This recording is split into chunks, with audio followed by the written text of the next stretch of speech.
Энергийг одоо яаж илүү зохистой хэрэглээ гаргах вэ гэдэг тийм. Тэгээд ер нь шинжлэх ухаанд бол энерги бол устдаж алга болдгоо.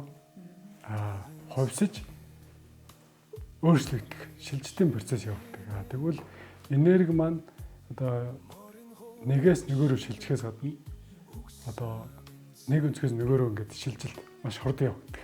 Тэгэхээр тэр процесс явагдаад байгааг ингээд авч үзэх юм бол бид ч гэсэн дулаахан гэр орондоо одоо асар их энерги үйлдвэрлээд тэгтэл тэрийг хадгалдаггүйгээр нөгөөрөө шилжүүлдэг. Одоо дулаахан гэрээсээ гадна хүүтэй орчин руу ингээд дулааны асар их одоо хурдан хугацаанд алддаг.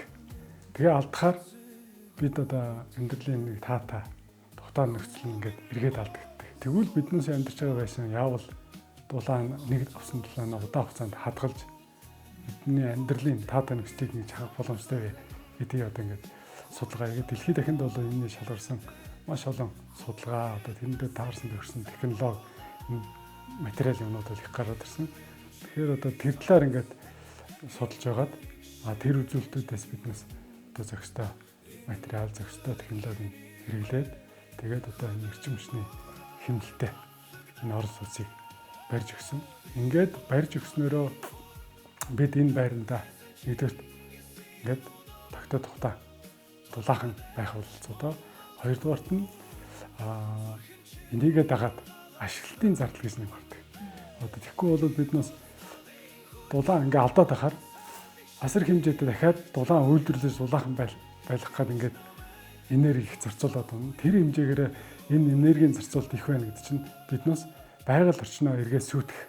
Одоо жишээлбэл гал төлөөлөхэд их хэмжээний гал төлж одоо утаа ялгаруулж эргээл тэр нь биднээс амьдрах орчин байгаль орчноо ингээ бохирдуулаад ингээл нэгээс нөгөөрөө ингээ төвхтэй байдал үүсгээд явна. Тэгвэл эрчим хүчний энэ алдагдал багтаа байна гэдэг чинь дагаад биднээс эргээд эрчим хүч ихээр авах шаардлагагүй. Тэгэхээр биднээсээс гарч байгаа ашигтын зардал мөнгөч бага болно.